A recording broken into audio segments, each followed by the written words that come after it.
Today we're going to talk about a special kind of calculation of total work done.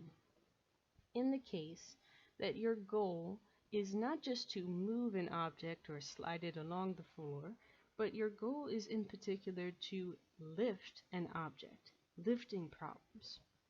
And in all lifting problems, as you're trying to find the variable force function, when you're lifting an object, the force that is required to lift the object has to be strong enough to counteract gravity, which is acting to draw the object toward the center of the earth.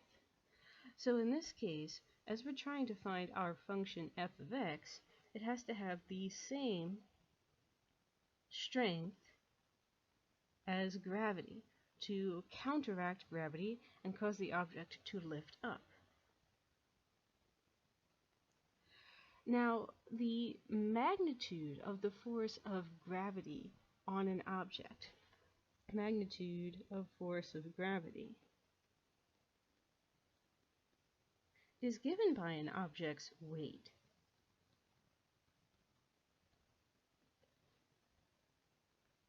Or in other words, is given by the product of the object's mass times the acceleration of gravity, which, close to the surface of the Earth, is given by negative 9.8 meters per second squared.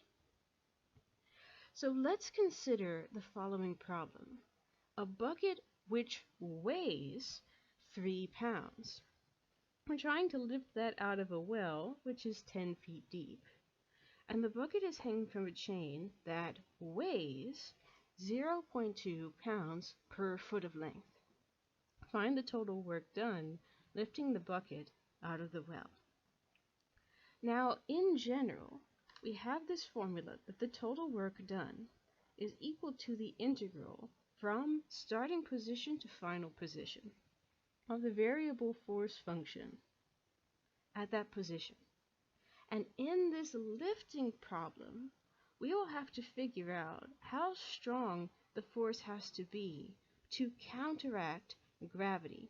How strong does the force of lifting have to be so that it cancels out the force of gravity on the object? So let's get a sketch going. Here's the length of chain, and here's the bucket at the bottom. And we have to draw this bucket up from a position of, let's say, x equals 0 on the bottom to x equals 10 on the top. Now let's take an arbitrary position somewhere in between, and let's consider the work that needs to be done, the force that needs to be exerted on this bucket and chain in order to lift it out of the well. Well, the force required at position x will be equal to the weight of the object when it is at position x. It will be equal to the weight of the object when it is at position x, because the weight of the object is the force of gravity acting on the object, and our force needs to be equal in strength to counteract that weight. So let's figure out how much this bucket and chain configuration will weigh once we have lifted it to position x. Now, the weight of the chain and bucket comes from two sources, the weight of the bucket and the weight of the chain. And the weight of the bucket is always constant. The weight of the bucket is always 3 pounds.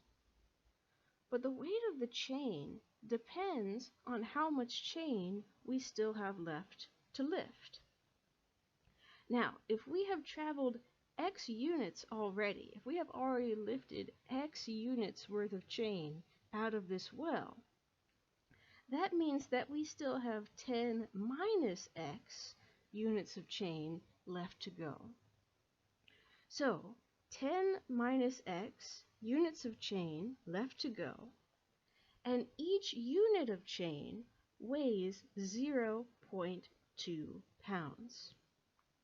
Therefore, the total weight of the chain is 0.2 pounds per foot times 10 minus x feet of chain, plus 3 to give us the total weight of the chain and bucket, 3 being the weight of the bucket.